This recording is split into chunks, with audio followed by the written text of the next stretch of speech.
Just tell me when to share screen as well. Share screen. You can share screen now, can't oh, you? Can I? All right. Yeah.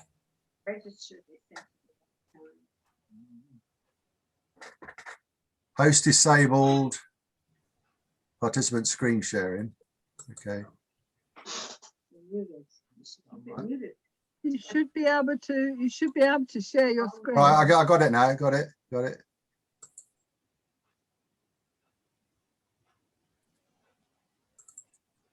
Hooray! Fantastic. Wonderful. Okay, well, while they was just finishing setting up, I just want to, well, I'm not going to introduce David because everyone knows David. He's one of our greatest glassmakers of all time. But what I did want to actually say was how grateful many of us are, David, to the way that you so generously share your knowledge and are so willing to let people know. And I know before you and Pam even had any idea of who I was, you very willingly let me and one of my friends, when we were at Wolverhampton studying glass, actually come up and go around your studio. And you spent hours with us, showing us all the way around, explaining everything that you did. And it was absolutely fascinating. And we even got lunch, which was even better. Yeah. We sat in the garden and had lunch. It was fantastic. And so I just wanted to say thank you, because certainly seeing your studio, it was the first real glass artist studio I'd ever actually seen and been round. And it made me realize that it was possible, however little your studio ended up being, it was possible to have your own studio and to actually work as a glass artist. So thank you on behalf of all the people who you have given your knowledge to. You're very welcome, Sue. So I'm going to hand it over to you, because at the end of this, for those of you who don't know, we are also all going to share in the fact that we're going to see around David's studio, so which is brilliant. Great, and yeah, thanks very much, Sue, and thanks, Pam. Well, I mean, Pam and Sue have worked very hard on this series of talks. So, you know, and I've not seen all of them, but the ones I have seen have been really interesting. So it's such a great you know, facility that CGS have been doing. So thanks to them. I'm gonna sort of do a bit of a potted sort of history, I suppose, but I'm going to try and make it sort of technically interesting, I suppose, in a sense of, you know, so that people that might be interested in how I make things get something out of this. So so notepads at the ready, everybody. I'm going to start with a quick quote.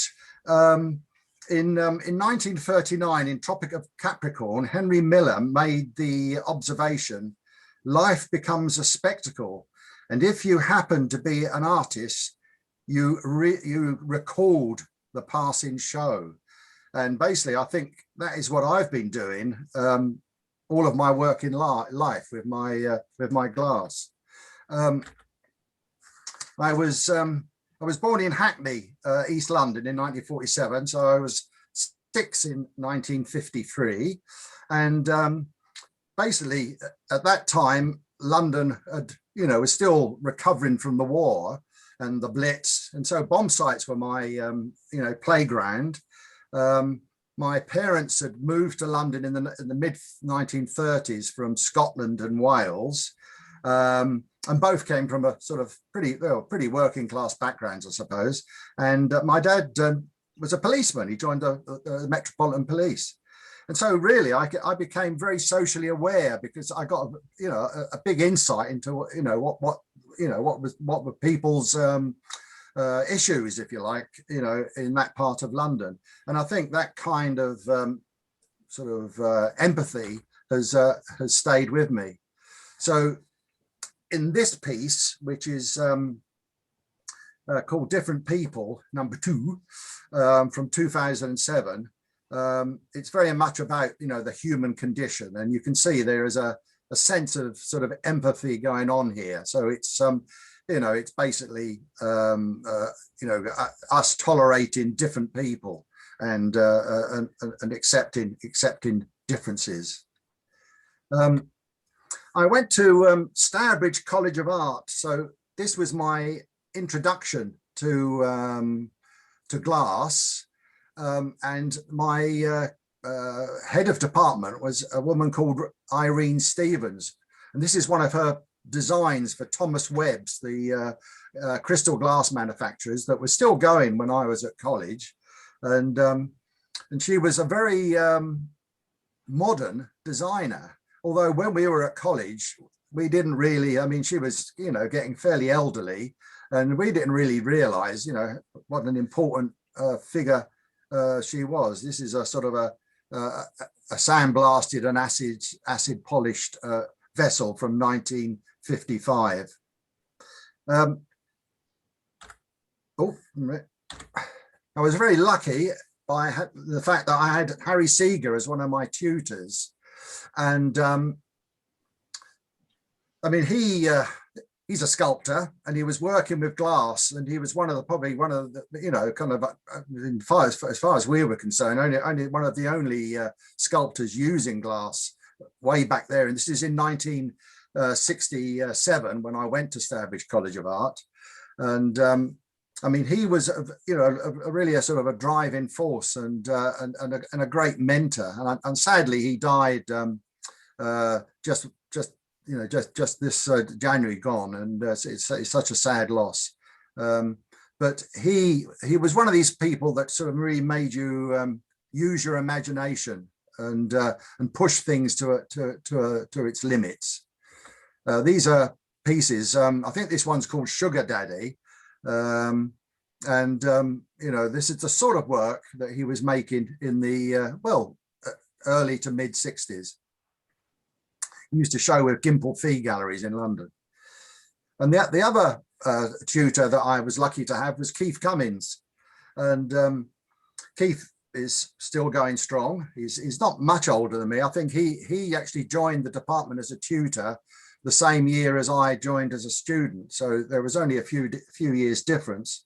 And you may well know of Keith Cummins's book, Techniques of Kiln Form Glass, which came out in 1997, and it's a very informative book. So it's one, you know, worth getting hold of, I suppose.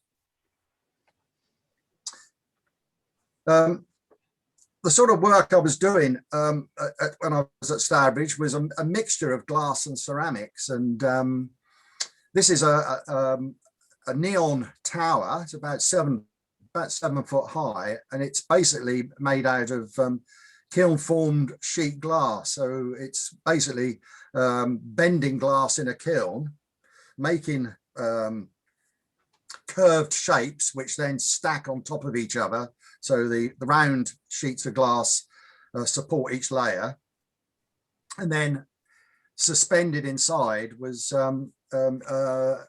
basically neon, which I designed. I kind of did a drawing of the shape I wanted, and then gave it to this firm in London, and they made the neon for me. So this is 1969 when this was made, and you can see there's some interesting looking bits of deco-y type ceramics in the background as well. I was very much into Art Nouveau and deco at the time. And that had a heavy influence on the sort of things I was doing. But then I met Pam at college, and we got married in 1971. And this is kind of shortly after that. She's been my support ever since.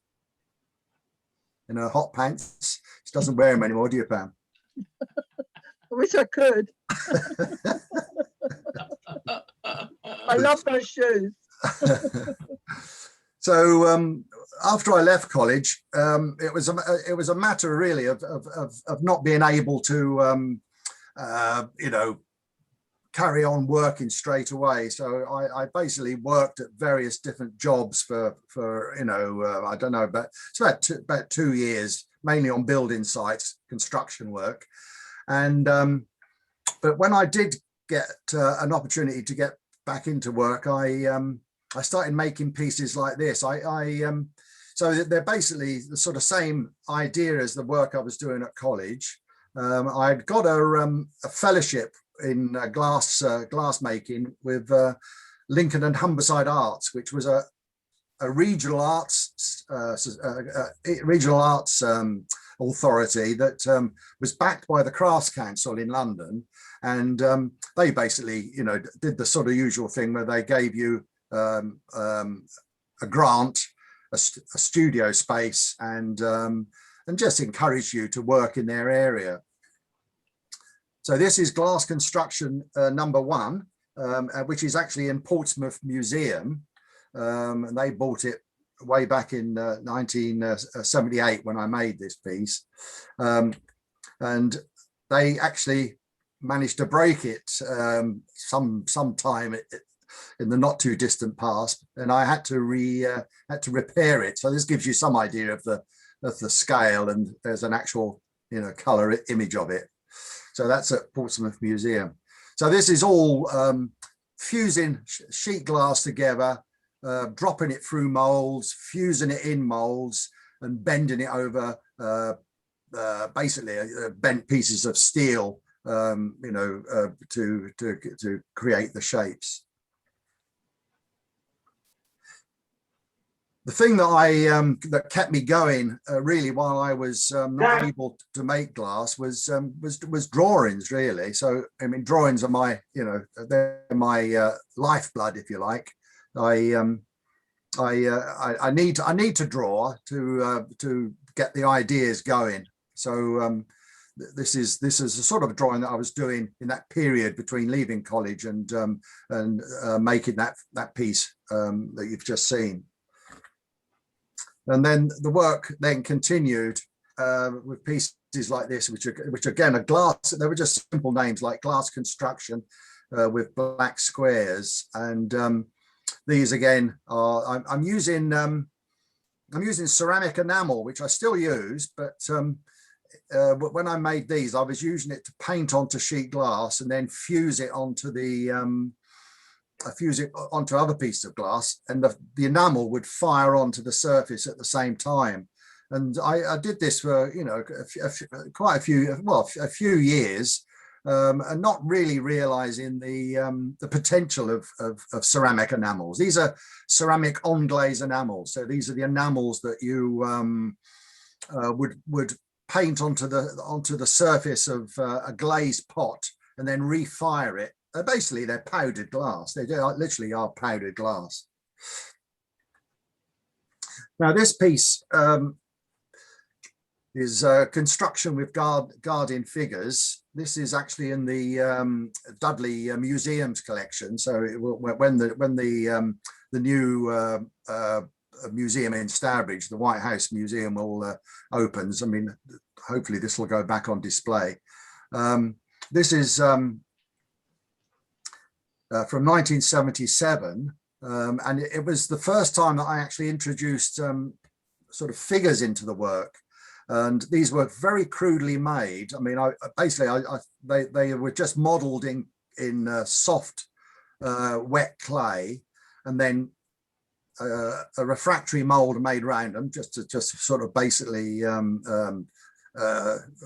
well, what I use now is a mixture of fine casting plaster and flint, but these days I think there was something slightly more.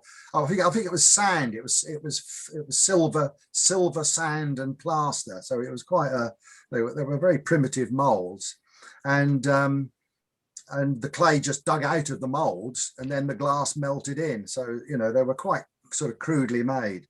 But basically, what I realized when I made this piece was that it introduced a narrative to my work. And so that started me on the process of telling stories. I realized that, you know, by introducing a figure, I could tell stories.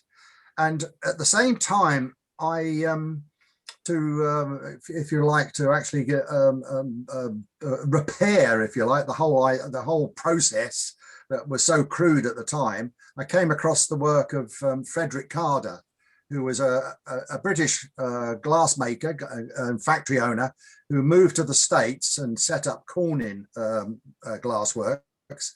And he was basically doing lost wax casting back in the 1930s. And this is a white glass bull, lost wax cast from 1943.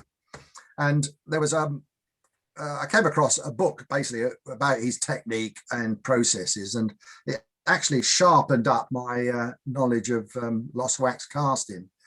So, you know, the figure then became much more important in the work. So these constructions, the figure gave scale, and I suppose it gave the piece a slightly emotive feeling, a little bit of drama, and something that, you know, the onlooker could sort of think about and maybe make up their own story about. So this was called Construction with Pedestrian from 1980. And this is another construction with guarding figures. And this is like, in a sense, shows you in a sense that my, you know, kind of lost wax casting processes had got much cleverer. And so this is a construction really of, it's a base with figures, and then a column made up of two separate pieces of glass. They're hollow formed, the two pieces of glass. So there's the blue and the green, and they kind of slot together. And then a little top piece that kind of sits on top of that, you know. But where this ended up, I don't know. It's somewhere out there. This is a piece called The Observer, and I did a whole series of observers, and these were figures that were really kind of looking down on us as society and pointing out, you know, where we're going wrong.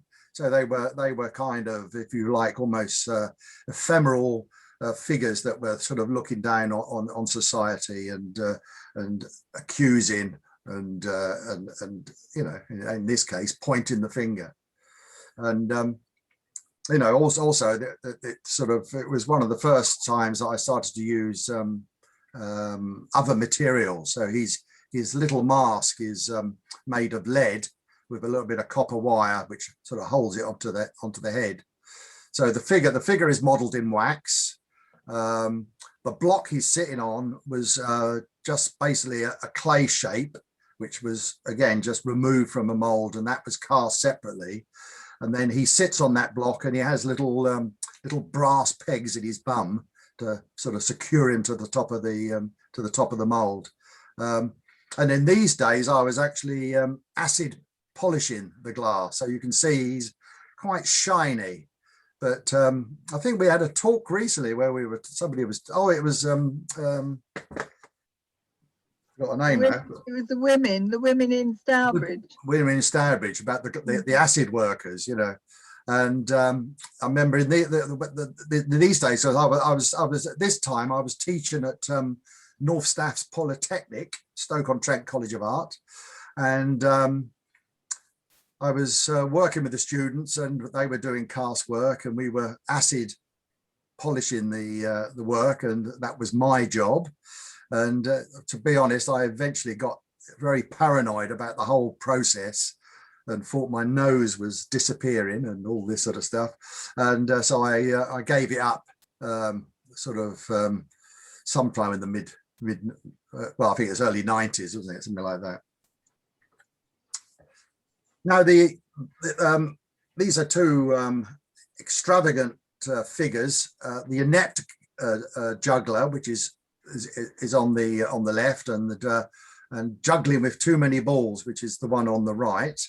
And this is really showing you how big the casting's got. These are quite high. They're about 18 inches, well, on the base and everything, probably about just over 2 foot high. And the balls are just not billiard balls, but the other one. What's the anyhow? They're billiard balls. They're billiard balls, and they're sort of pegged into the surface of the glass. But the important thing about these ones is really the use of the enamel, the ceramic enamel, which I discovered I could paint onto the inside of a mold. So once once the wax was steamed out, these were a combination of again, wax and clay. So that the head and the hands were made in wax and the bodies were made in clay and all fitted together and then cast into one big mold. And then once the clay was removed and the wax was steamed out, I had an empty mold into which I could paint the enamels.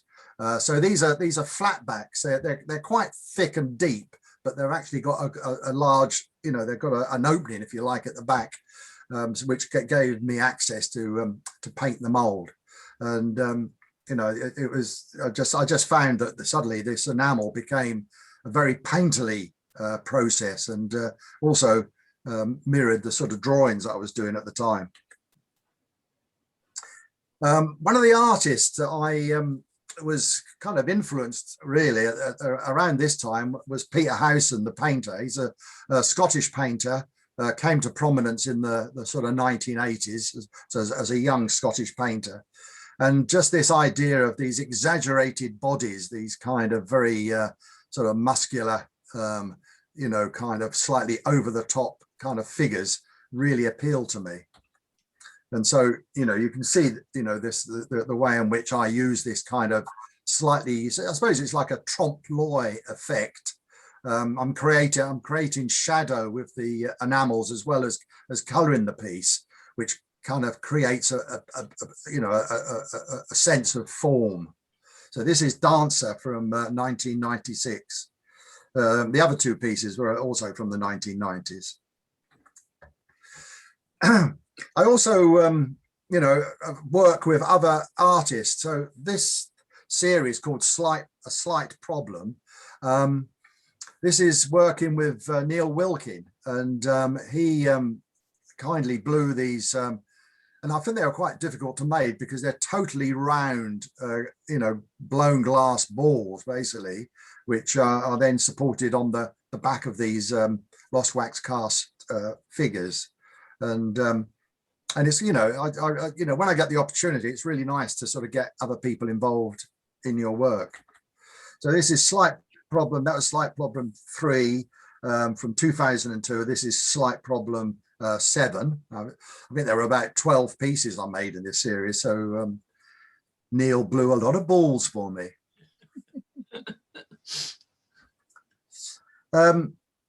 Fruit of the Sea. Now, Mark will be interested in this because he's got one of these pieces.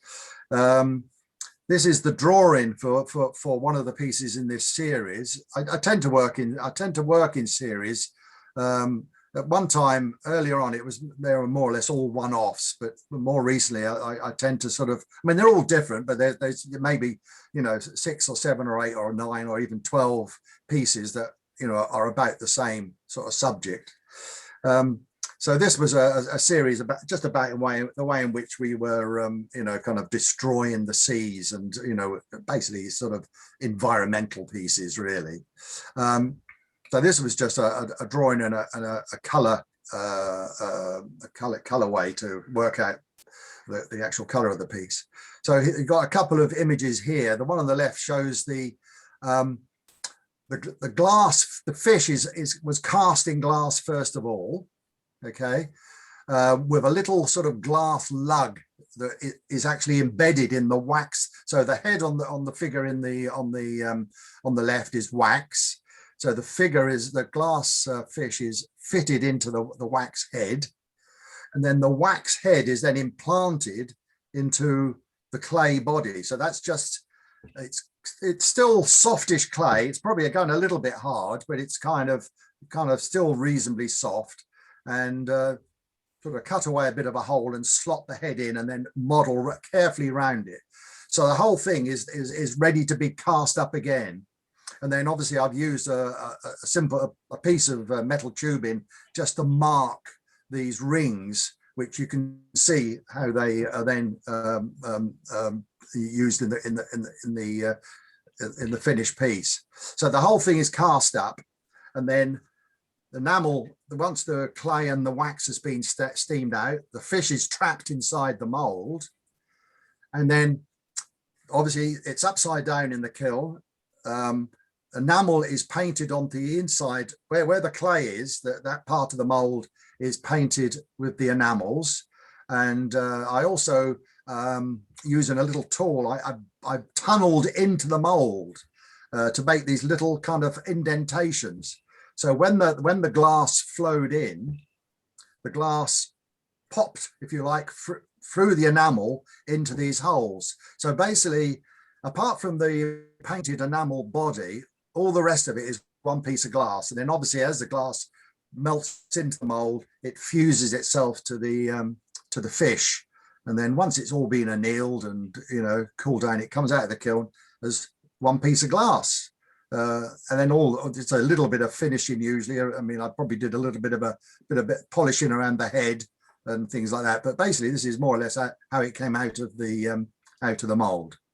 And then the bottom has to be flattened on a flatbed grinder, because that would all be sort of fairly rough, you know, kind of quite sort of rough at the bottom there. So this is Fruit of the Sea series. Another artist who, you know, was quite important at the time was a guy called John Davies, who, again, he's a living artist. He's probably just a little bit older than me, but it was an exhibition at the Whitechapel Gallery in London that I saw in 1970, just after leaving college. And the pieces on the left were in the actual, they were in the Whitechapel sort of exhibition. And the guy with the buckets, which is called Bucket Man, believe it or not, from 1974, is actually in the Sainsbury's collection in Norwich. So we're quite lucky. When we lived in Norwich, we were quite lucky we almost lived next door to the Sainsbury's Centre, and it's got this wonderful art collection and several pieces of John Davies' work. And really, this kind of theatre of the absurd, and very surreal use of figures, you know, is something which kind of influenced my work, and especially this series, Living in Confined Spaces. This is Living in Confined Spaces number 2. I think this is in the Birmingham Museum and Art Gallery, and it was really all about the way in which we make prisons for ourselves by perhaps being very scared about the environment that we live in, especially if you live in a big city. You know, you get a little bit nervous about going out. And then you're sort of, you end up, you know, like trapping yourself in your own environment. So the idea here was to sort of create a little world with a simple piece of furniture, and then these figures just did different things, basically. And it was just a nice way of playing around with the figures. So the figures, again, lost wax cast figures, and then a painted wooden chair. That's what I made up. And then these bases are different forms from wood. This one is obviously, you can see it's laminated plywood, and then this painted checkered top. This was the last in that series, which was called A Slight Disagreement, from 1999. You know, painting, you know, actually painting on the surface of wood became quite important at this time. And, you know, so it's like a nice distraction from the glass making, and also obviously gives the you know, the actual sculpture a lot more prominence, if you like, you know. So this led to A Captive Audience, which is one of the pieces I have in the V&A. They also have a piece called A Greek Head, which I don't think I've ever seen on display, although they bought it way back in the 1980s. And this was made for the millennium, 2000. And it's really about, again, us being sort of almost, you know, it's all about loss of identity, and us all being herded together and kind of made to think in a certain way. But human nature has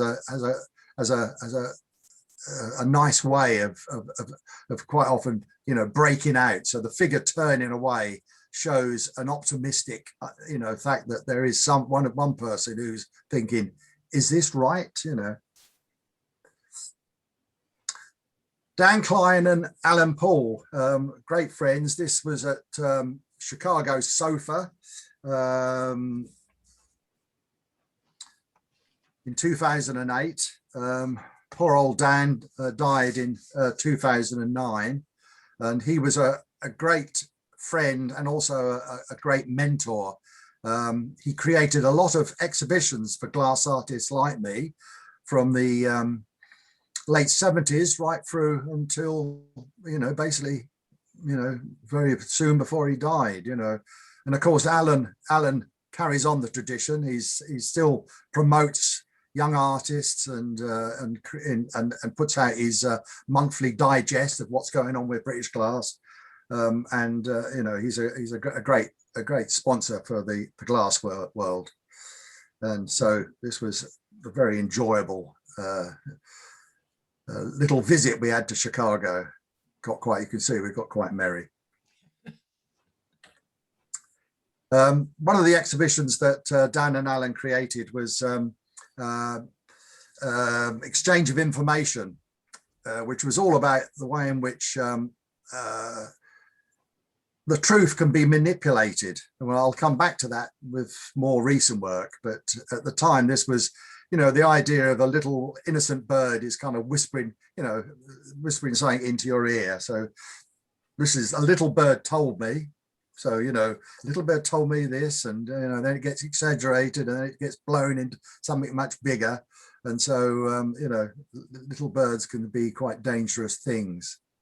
On this piece, you can see the way in which the base that, again, the head is modeled in wax, but the base was clay. And I've literally just dragged my fingers across the surface of the wet clay to create the surface. And then once the mold was made around it all and the clay was removed and the head was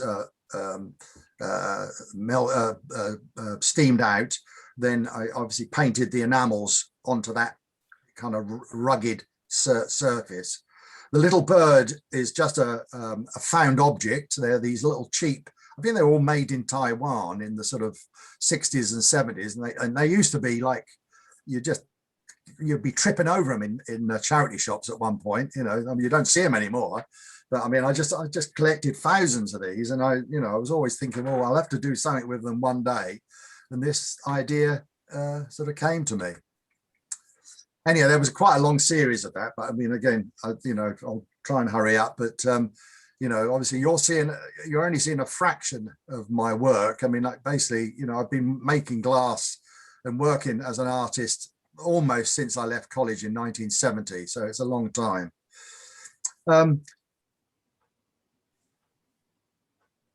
Where are we? Oh yeah, Honoré Daumier, his drawing of Mr. Pot de Nard from 1830. He's a great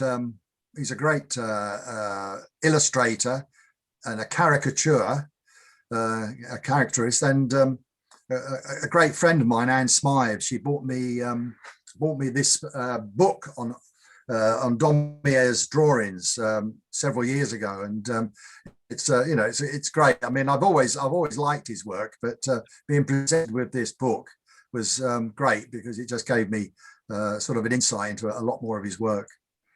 And also the other thing is I use a lot of photographs, newspaper photographs. So when I'm working, I mean, like a lot of glass makers, we use a lot of newspaper, especially glass blowers. It's just kind of paper that's useful for putting things on. And of course, when you're going through it, you come across all kinds of interesting photographs and faces and expressions. And of course, it saves you going out with a camera looking for these things. They're there. They're just, you pile through the Guardian or the Sunday Times or something like that, and you've just got a world of images. So photographs are quite important. And this shows you how basically, I use a photograph to create a story. And so you've got two footballers. I can't remember who these two are. Pam will probably remember, but this is going back to 2009. So this is the drawing for a piece called Sympathetic Faults. So it was just the two expressions on these two characters that created these drawings.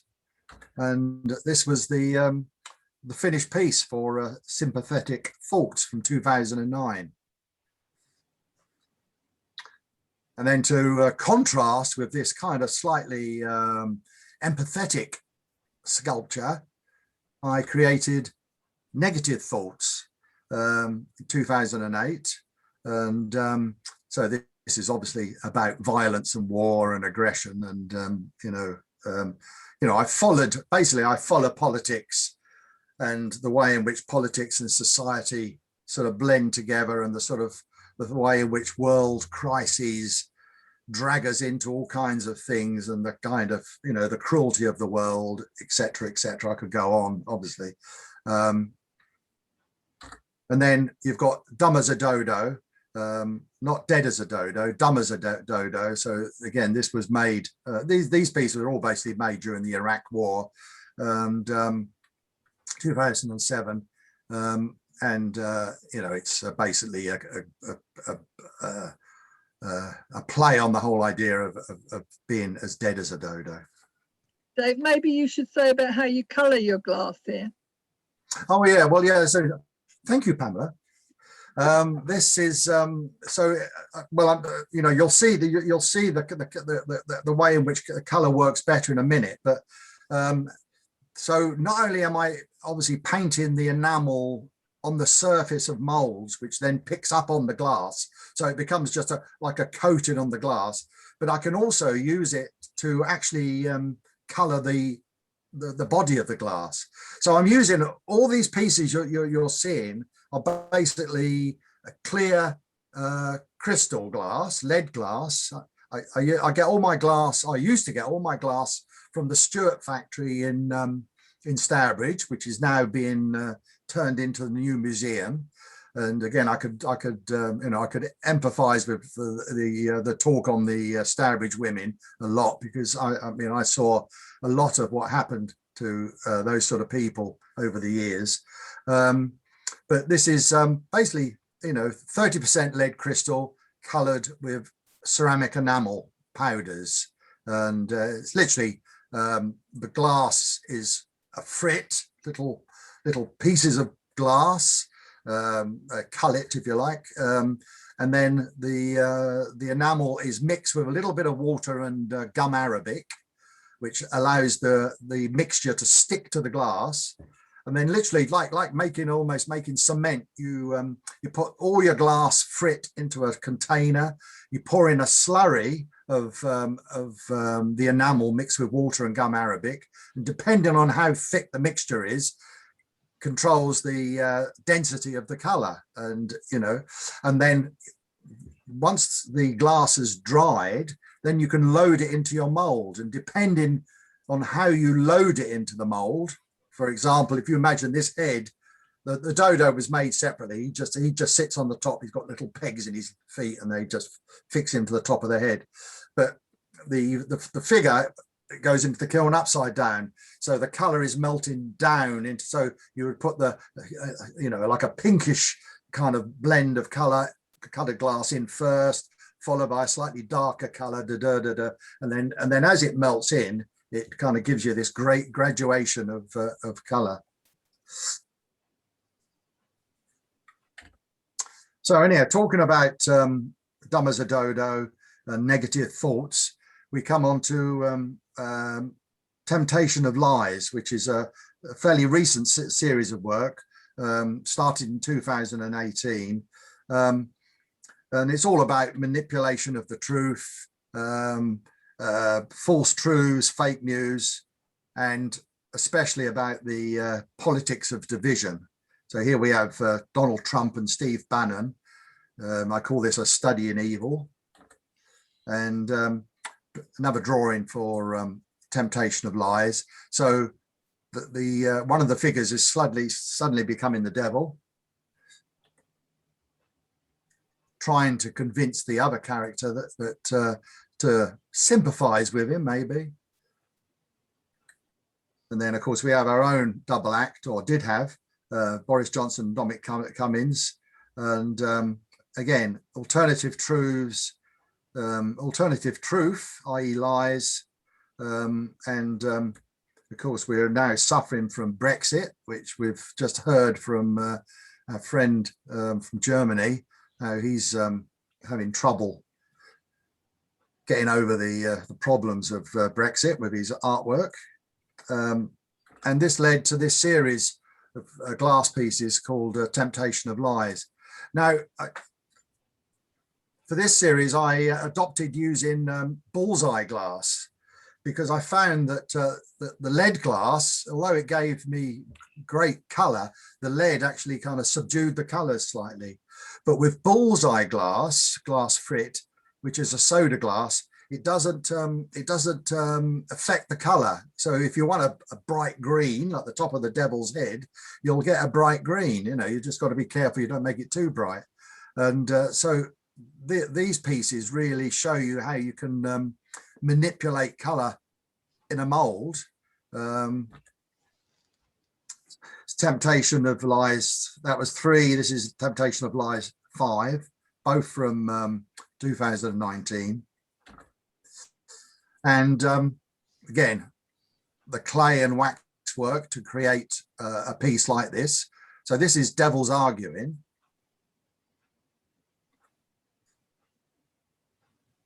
And this is one of the pieces set up for casting. The rods are risers to allow, as the glass melts in, they allow the glass, as it flows into sort of vulnerable areas, it allows the glass to sort of to get into those spaces and flow easier. I use plastic knitting needles, which are removed from the mold. They just slide out of them once the mold's been cut. Once the piece has been cast up like this, then you can see there's kind of holes around the top there where where these needles, these plastic rods have been removed, and the clay has been removed, and you can see that's the wax hand and head. So that's now ready to go on a steamer to steam out. The mold is made of it's basically a mixture of very finely powdered flint, which you can buy from ceramic suppliers, and fine casting plaster, and a proportion of roughly about 60% plaster to 40% flint. And that gives me a good strong mold. But to make sure the mold doesn't split in the kiln, so this is the coloured frit in the mold. There's probably different colors underneath this sort of thing, you know, ready to melt down into the mold. But to ensure that the mold all stays in one piece, I put these buttressed slabs around the mold to hold it tight so nothing can move. So in a way, I don't have to make very strong molds. But I mean, the flint and plaster mixture is pretty strong anyhow, and that just holds everything together. And then the reservoir at the top is made of ceramic fiber material, and then it's then supported by little plates of the same mold material. Basically, I just make sheets of thin mold material, which now I can cut up. And there's the finished piece with all its colourful glory. These are, so this is The Devil's Arguing, 2000 and, where are we? I lost way down, 2019. And they're set on a painted wood base. So more recently, we're sort of coming to the end here. This is a series of pieces that are sort of homage to making, really. Making, building, and exploring. This is the Builder from 2019. So again, painted wood and lost wax cast glass. This is all wax, so there's no clay involved in this figure. I mean, some figures are all modelled in wax. Some are got a combination of clay and wax. It all depends on the kind of effect I'm trying to get. And then maker, or one of the makers. Again, these are all a series of pieces. So again, really a homage to us who make things. And the explorer, and again the old charity shop comes in handy. So this was in fact I think if you go into any British Heart Foundation shop, you'll probably come across these globes, and yeah, so they've come in handy. So I've made 2 or 3 of these, and they just fit the bill. I was going to paint my own little globe of world atlas, but I thought, bloody hell, you know, I'm gonna paint all these little countries in. Yeah, so I found this this little found object.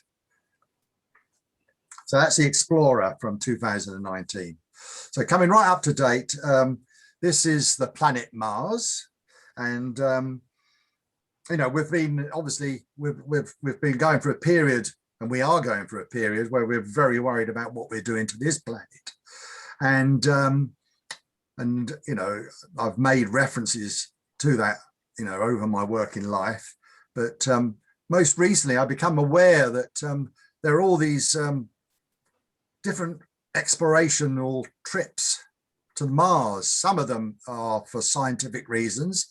I mean, all of them are probably all for scientific reasons, but then you think of some of the countries that are sending these exploratory vessels out towards Mars, whether they're also thinking about possibly plundering the planet, you know, for minerals. I don't know, you know, but anyhow, it's a sort of worrying time when you start to think about what, you know, space exploration could actually throw up in the future. So really in line of the with the Explorer, I did this piece for Collect, which has just finished, and it's called The Red Planet. And so is he nurturing, you know, is he nurturing, or is he, you know, looking to grab it, to plunder it, you know? So it's one of these, again, like a lot of my work, it leaves you to make up the decision. But being an optimist, I think he's nurturing it. This is what I'm working on at the moment, a series of female figures. I recently made some balancing figures, and then some overtly male figures, so they had all their bits and pieces. And so I thought, well, you know, I'll make these little kind of iconography type female figures, which I suppose, you know, there's a sense of humor to them, but they're quite fertile little figures, and they also, because they are part of the balancing series, they also you know, speak of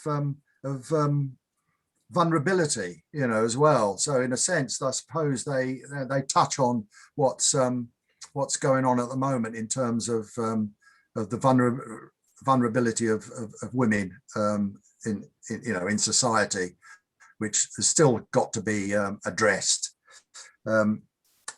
So these are female figures. I'm beginning to cast these up in glass as we speak, so they'll be coming on view shortly. Pam says their boobs are in the wrong place, but there we are. And then these are protesters, and this is working with my daughter Morag, who helps me in my studio, but also started making her own work. And some of you might have seen her mice, which are very, you know, just a very affectionate little things. And this is a series of protesters that we did for the Etienne Gallery in Holland, and they're there at the moment, although they're all in lockdown, apart from Black Lives Matter, which sold recently. But basically, you know, I modeled the head, and then Morag did the bodies, and then this technique that she's got of, so this is all bullseye glass again. So here she's using bullseye shards of bullseye sheet glass, which she's actually pushing into the surface of the wax. So again, when the wax melts out of the mold, these little shards of glass are left trapped in the mold.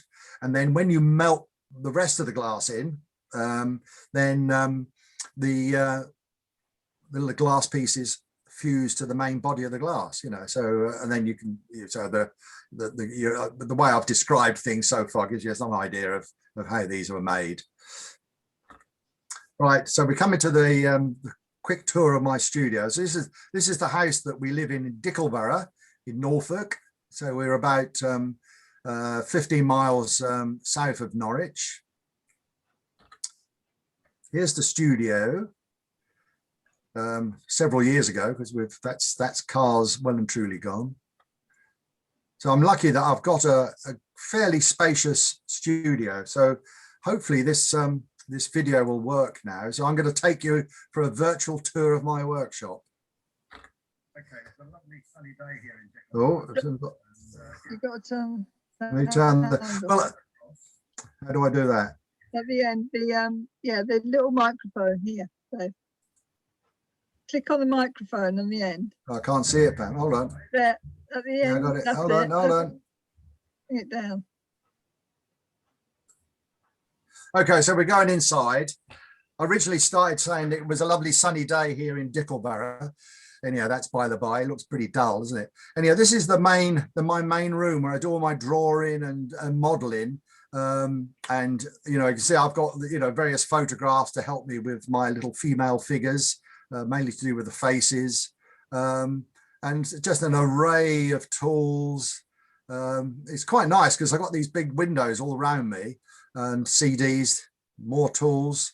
And then these are my fridges where I keep my wax pieces.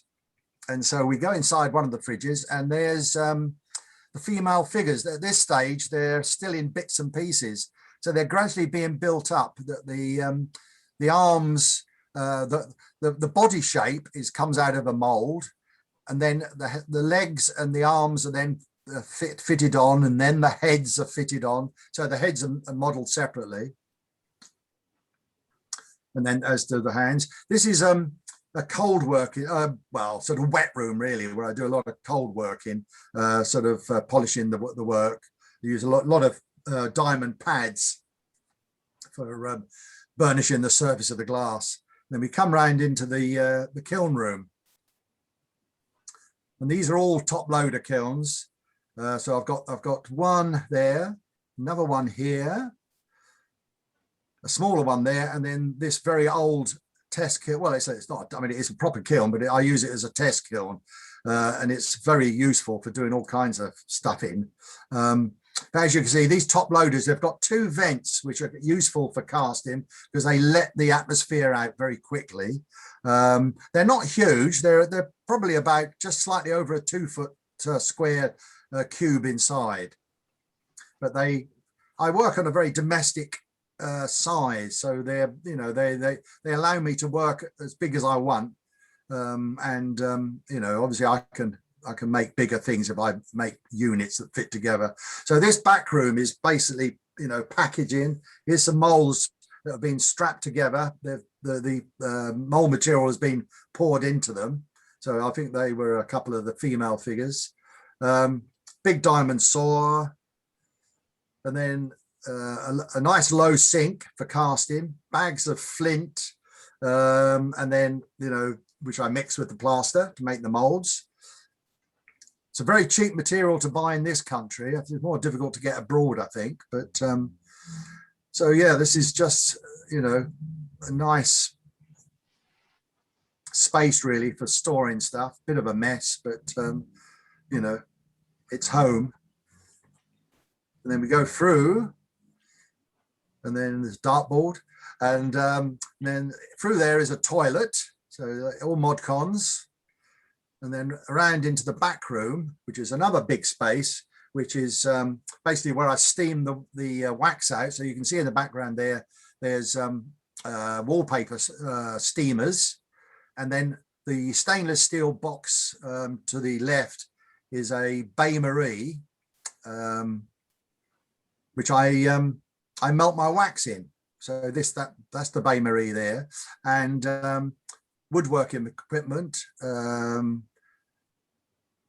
more tools, everything you need.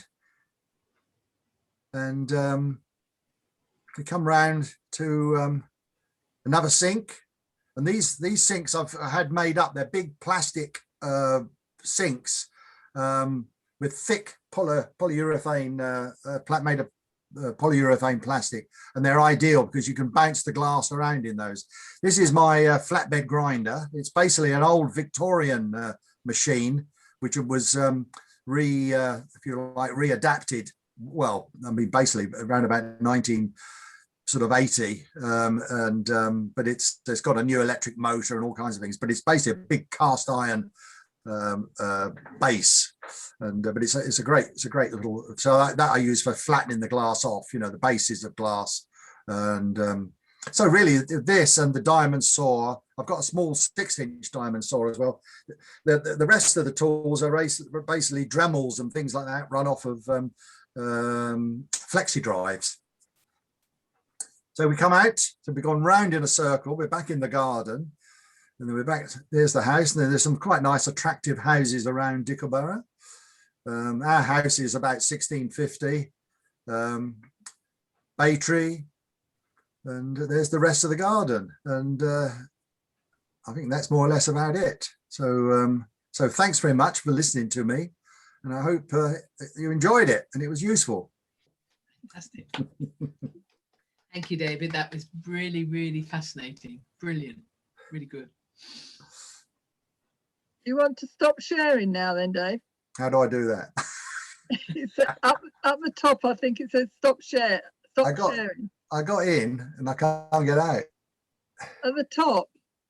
Hold on. I've just got like a little, hold on. Oh yeah, hold on. Let's just move all there's all these people at the top. I've got to move you out of the way and then stop share. There we go. Brilliant. And then David, that was fabulous. Thank you so very much. I'm glad you enjoyed it. Rick and I have one of your a slight problem series. Oh, great. Oh, really? Oh, great. Yeah, that we actually have in a part of our house that is it's always visible, and everybody calls it Mr. Reekie. Oh, right. Yeah, they do. Quite a lot of these people do. A lot of the figures do look a bit like me. Oh, thanks. Anyway, that was wonderful. Thank you. I really enjoyed that. Are you in the States? Yes, in Asheville, North Carolina. Oh, great. Oh, great. David, can I ask what happened to the neon piece? And by the way, I think the fish was mine, but I may be wrong. Could easily be. Well, it's well, all the glass parts. I've still got the neon mark. That's all. I've got there's a huge ancient transformer which weighs half a ton, and then there's the neon, which I think still works, but unfortunately all the glass got broken over the years, you know, so that because that was made in 68, 69, you know. Anyway, thanks for a great talk. Really interesting. All right, thanks, Mark. There are quite a few questions in the chat, Pam. Should we go through that? Yeah. Okay. You want to start? Yeah, okay. So, David, is all your casting glass Fritz size as opposed to cullets and blocks? Well, it all depends. I mean, at the moment, a lot of the work, a lot of the more recent work, I've been using the Bullseye Frit. It's I think it's like coarse. It's basically their coarse Frit, which is sort of just slightly smaller than pea-sized bits, you know. But when I was using the Stuart cullet, I used to get that from the factory, and it was literally just cullet. So some of it was kind of discarded, you know, wine glasses and you know, bits and pieces, which had to be all fritted down. But also they had in later years they had electric furnaces, which at the end of each week they would drain off the molten glass into water vats, and it would be fritted down in the water.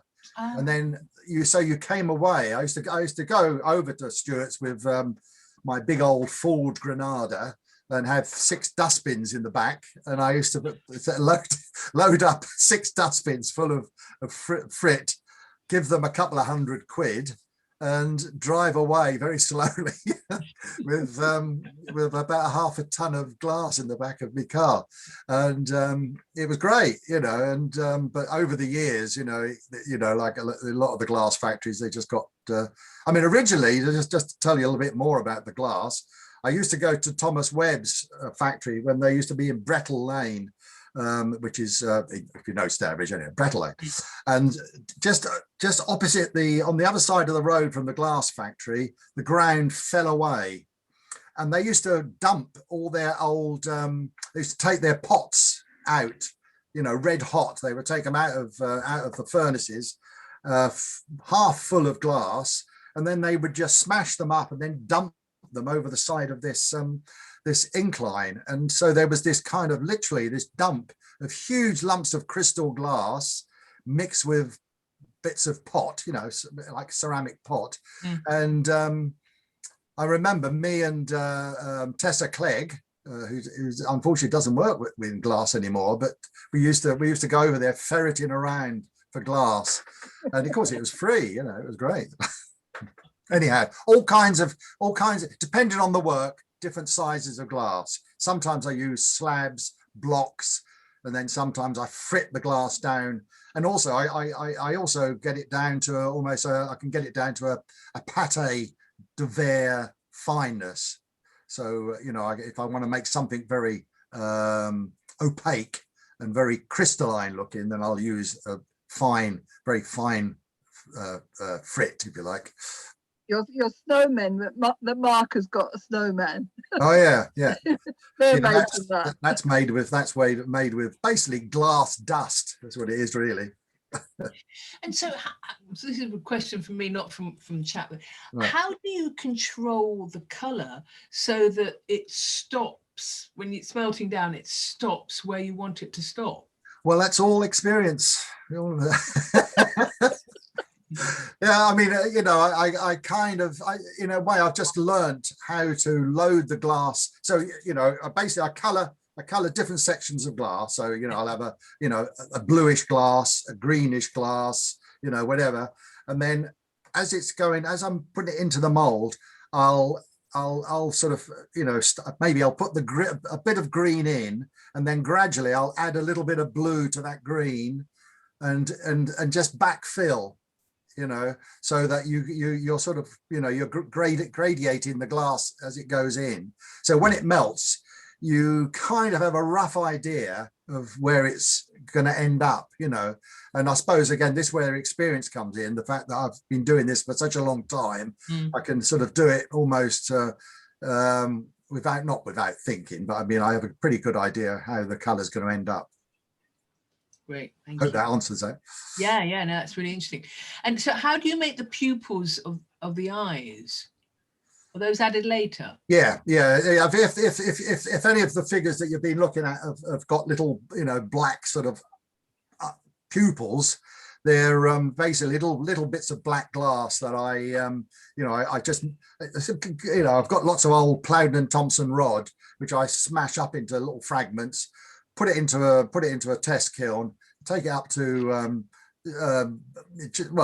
800 degrees, and they then form into little tiny blobs of glass, which make ideal little buttons, if you like, you know, which are different sizes, so you can use them for eyes, you use them for decoration on pieces, you know, whatever, you know. Great. And someone's asked, why do you keep the waxes in the fridge? Well, it's soft modeling wax, so the first of all, there's a company called Poth Hill who make their wax manufacturers, and based in London, and they're a very old factory, and they make basically wax for artists, for all different types of wax. And they blend wax. They'll make a particular type of wax for you. And so if you want a soft modeling wax, which is a little bit like, you know, plasticine, or even, you know, the sort of, you know, like, or as soft or as hard as you want, they'll do it. So I've got sort of like a hardish wax, which I can use for pouring into molds to give me a solid shape. And then I've also got a softer wax, which I just need to warm it up in your hand, or basically the way I do it is I have a little blow heater, and it just drifts warm air over the surface of the wax and makes it soft. So I can just literally pick it up like putty and then model it.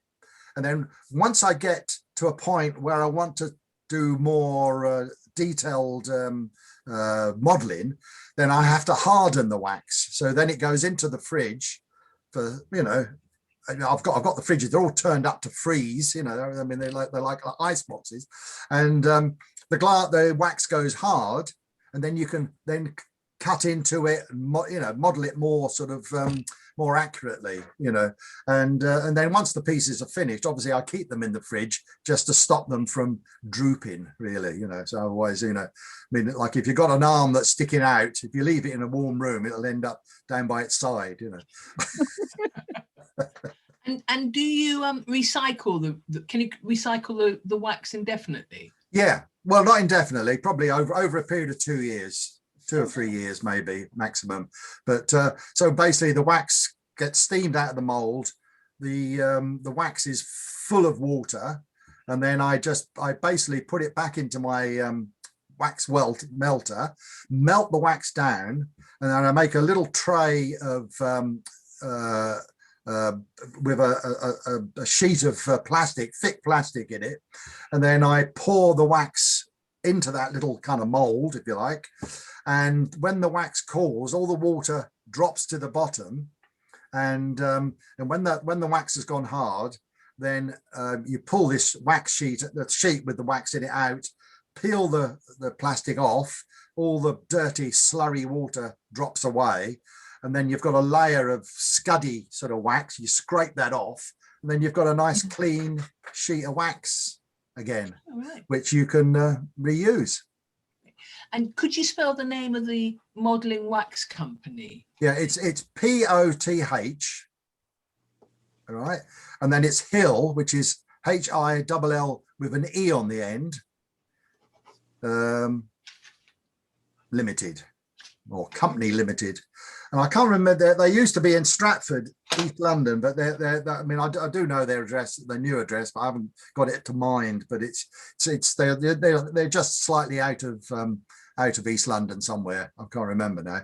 But you know, they're there. Right, that is all the questions. So somebody's asked about gum arabic. Oh yes, so I didn't. Do you always mix it with gum arabic mixture? No, well, if I want the enamel to stick to the glass, so say I'm, for example, if I want to paint the enamel onto a sheet of glass, then you know, I'll mix gum arabic with it. I'll paint it onto the surface of the sheet of glass, and then when the enamel dries, the gum arabic, you know, sticks it firmly to the surface of the glass, and then you can scratch through it. So you can almost do like a graffiti type sort of thing, you know. But with the painting on the inside of the molds, okay, then that is just the enamel mixed with water, but the mold has to be damp when you do that. And then you literally just, you know, you just paint like you would paint anything else, and the water that's mixed with the enamel just gets sucked into the surface of the mold, and the enamel lies on the surface. And obviously the same thing, if I'm mixing it with glass frit, I'll put a little bit of gum arabic in, and then again that means it although it's mixed with water, it'll stick the enamel to the surface of the glass, and then obviously it has to be dried. Again, I use like little blow heaters, but yeah, so a mixture of just water and enamel you can do certain things with, and mixing gum arabic is much more if you want the enamel to stick to a surface. Great. And an interesting question that someone's Ulrike's asked is, why do you use glass rather than make ceramic figures? Oh, sacrilege. Not me, not me. I'm not a oh. No, I mean, the thing is, glass is a a live material, really. I mean, compared to ceramics or I mean, I suppose the next nearest thing would be kind of working with stone, maybe. But I mean, obviously you can do a lot with ceramics, and you can but basically it's a slightly deader material. I mean, glass, no matter how opaque you make the glass, it still has a certain sense of translucency and life to it, and I think for working with figures, it just gives the figures a bit of life. It just makes them feel as if there's something more going on there than just a shape. Are you ever tempted to make something in totally clear glass, so that well, I suppose actually if you're casting, it's never totally clear, is it? Because you always get, well, those the observers, they were all clear glass. They were all, I mean, they were all cast with blocks of glass, so to get sort of like, if you use frit, then obviously when you melt that into a mold, you'll get bubbles, and the glass will end up looking quite sort of translucent. But whereas if you use I mean, if you want a really clear looking cast piece, then you want a nice clear crystal block of glass that you melt into the mold. Yeah, I mean, the larger the lumps, that generally speaking, the clearer the glass will be. The smaller the frit, the more translucent it will be. oh right, great, thank you. Mm-hmm. That's all the questions in the chat.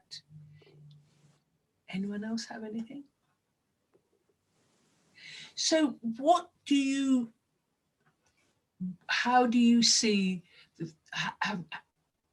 as we've all been living through this year, how do you see your future? How do you see the future for David?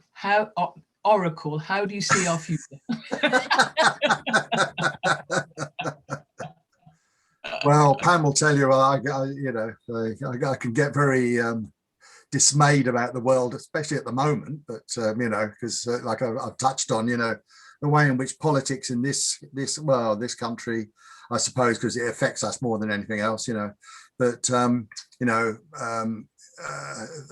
whole thing about the way life is drifting is kind of worrying. I mean, It'd be interesting really to see if you call Brexit an experiment. It'll be interesting to see how it works out. But also how people are going to feel after coming out of the pandemic, because there's all this, because the pandemic's there and we're faced with it and we're living through it, and most people are coping with it. I mean, obviously, if you've got a bit of money, you're coping a lot better than people that haven't. And obviously, I'm very, very worried about the way in which society will end up when we truly get back to normal, if we do get back to normal. And I just hope that the powers that be kind of make society more bearable for everyone, really. So but yeah, I mean, I'm optimistic. I mean, I think I always think that things are the bad things that people do will just not work out, and they'll just get shoved to one side, and then the good stuff will break through. Great. I wish you'd say that. Sorry, go on. I was going to say, is there anything you have a burning ambition to make, which you sort of somehow constrained from doing by size, or is there something you'd really love to do that you have not yet done? Yeah, I mean, I've always wanted to sort of, I've had ideas, shall I say, for sort of, monumental things. I mean, I remember that there was a time when I was working with sheet glass, and I used to go to Pilkington's factories, and I always had this vision of getting hold of a huge sheet of like I mean, I know they make inch thick glass, and maybe they might even make 2-inch thick glass. And you imagine a massive sheet of this glass with figures, kind of in scale, if you like. So there would be, and they would have ropes holding this great big sheet of glass up, so they would be embedded in the ground and that kind of a thing, so kind of using something created in a factory along with something that I modeled myself. I mean, I do, because I've worked, there's a company in Norwich. Oh, I've got cramp. Ow. Old age creeping in, sitting in this position. Oh, it's all right, it's going. There's a stainless steel company in Norwich, and I've worked with them a few times, and they've made me up large stainless steel constructions. I mean, an example which unfortunately I didn't show in the slides. I mean, there's loads of work I didn't show, which was a suspended figure that was suspended from this big sort of stainless steel construction. And so I mean, I have worked at scale, and I can work at scale, but like in a sense, I need to have the reason to do it. But nothing very specific at the moment, Mark.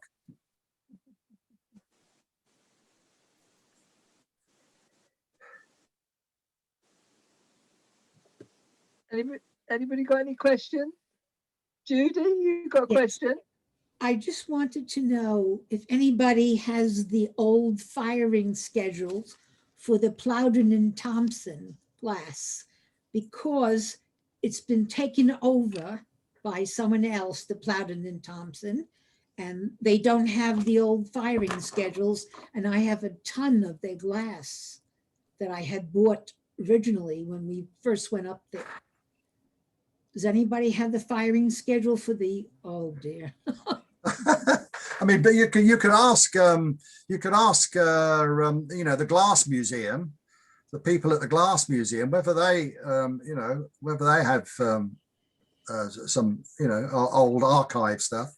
Okay, because I called up there and nobody had the firing schedules, because I bought a lot of Fritz, like 5 tons, about 25, whatever it is, kilos, I can't remember.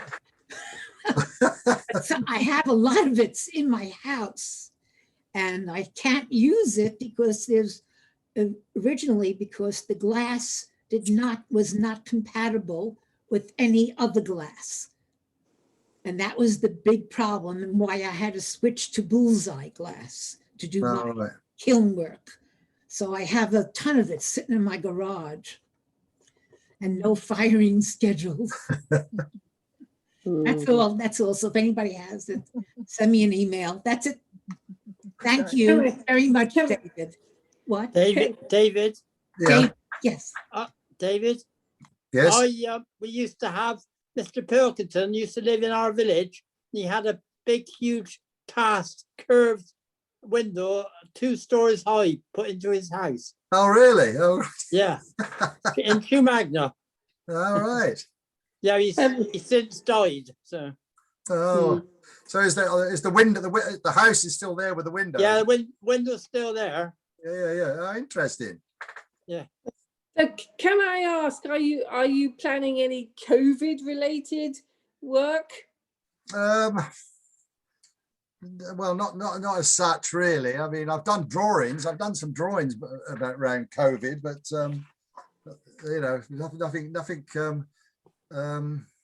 nothing directly affected it at the moment. I mean, maybe the the kind of as we come out of the pandemic, maybe things will sort of develop that give me sort of inspiration. But well, the anti-vaxxers and the demonstration, the anti-lockdown demonstrations. So yeah. Yeah. Well, it's just, I mean, I'll just have to see. I haven't got nothing in mind at the moment. Yeah. Yeah. No, is your work is only available through galleries? Is that right? Yes. Yeah. I absolutely love it. I absolutely love your work. It's just fabulous. Well, But, thanks very much. Are there any galleries in the UK?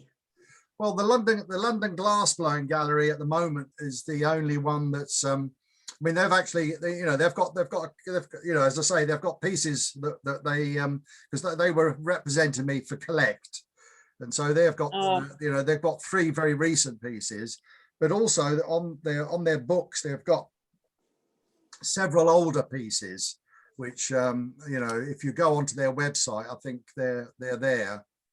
Oh, right, okay. So I saw your 2 devils talking at Stourbridge when we last had a Stourbridge, and I just absolutely, I think that was the first time I sort of really became aware of your stuff. All right. And I absolutely loved it, and I voted for it at the time. Oh, really? Oh, thanks for as being a person, I loved it, absolutely loved it. Yeah, and that's now at the Habitat Galleries. Where are they? They're in Michigan. Michigan. Royal Oak, Michigan. Michigan. Oh, right. Yeah. Yeah. What other galleries in America are you represented in? No, well, just the Habitat Gallery. Just Habitat. Yeah, I used to. You should look at, which is a world-renowned gallery, is Jim Shantz, SCHANTZ. Oh yeah. And he's in Stockbridge, Massachusetts, but he mainly represents Alino and Chihuly, and he also has Stephen Powell and a number of them. But he probably would be very good place for you to display your glass. Yeah, well, I mean, it's difficult really to because I mean they're it's I mean because obviously I've got to be careful I don't upset Habitat, but on the other hand well, they're nowhere near each other. They're 1,000 miles apart. Yeah, true. I'll keep that in mind. Like, I think Pam, because you mentioned that gallery to Pam earlier on, so yes. I'll look into them. Thanks very much. You're welcome, and you have lovely work. Thank you. The other thing is because wonderful fairs in the south of France. Yeah. A good excuse, Sharon, to go to the south of France. There's a right. Okay. There's a wonderful gallery down there that sells David's work. Oh, Yeah, where is that? In the south of France? That's in Biot. Biot is yes. just out of Antibes. Oh, right. Okay.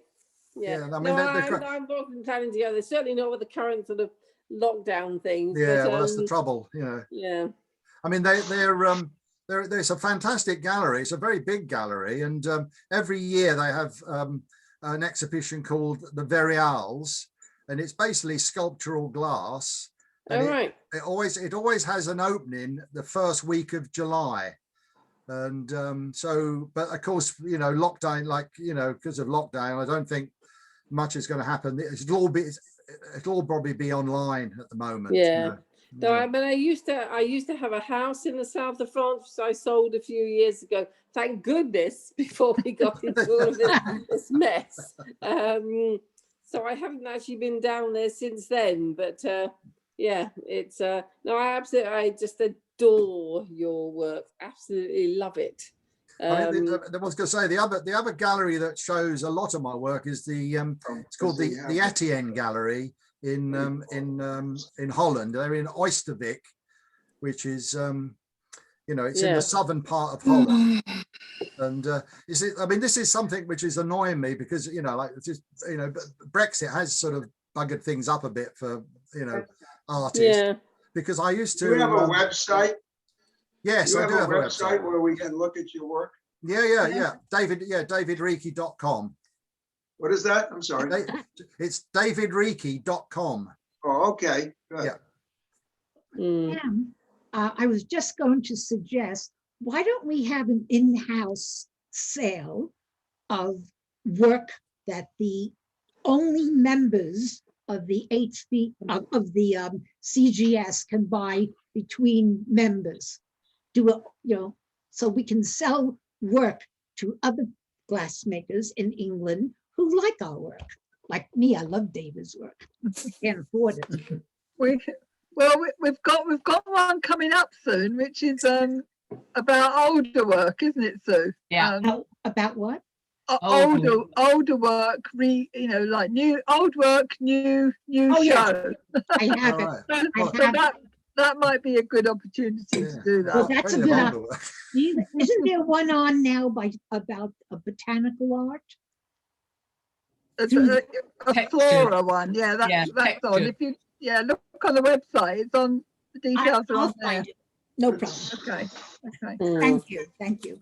I mean, I think the other thing, David, which you haven't said, is you don't produce many pieces a year, so you can't spread your work between a lot of galleries because you're only producing maybe 20 pieces, if that. 15 maybe. 15, about 15 to 20 pieces a year, something like that.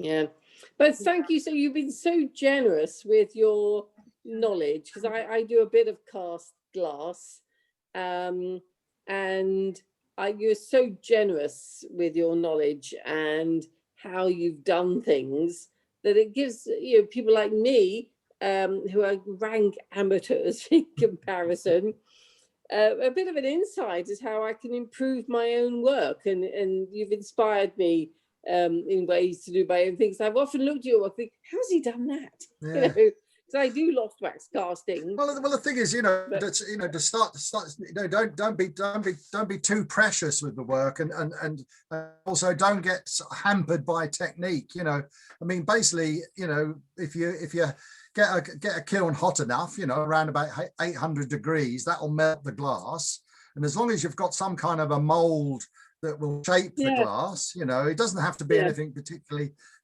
extravagant, you can, and then you can build your knowledge up that way, just by starting with very crude, simple sort of ideas. Yeah. And then, so when you make your models, and I was interested to use the modeling wax, because I have a plan in the back of my head that's been there for ages, and I can't quite work out, because I'm no good as a sculptor as such. And I've got some molds that I've bought to make like wax, and I'll shape them around and stuff. I suppose I just have to practice, don't I? I just have to practice and try. But I mean, if you get hold of, for example, this, because you can go to this company, this Poff Hill that I've mentioned, and you can actually buy David Reekie wax, and there's basically X and Y, and I think I've got a feeling X is the soft. I can't remember exactly, but I think X is the softer one. But it's David Reekie X and Y. And the only problem with them is the fact that they are manufacturers of wax. So you have to, I think it's like a minimum order of 25 kilos. So, right. Okay. That's the trouble, they won't sell you a, small amount. It'll have to be something, substantial. Well, I was listening to hear how you reclaim your wax, because I'd got all this wax. I think what I do is got water in it, because I've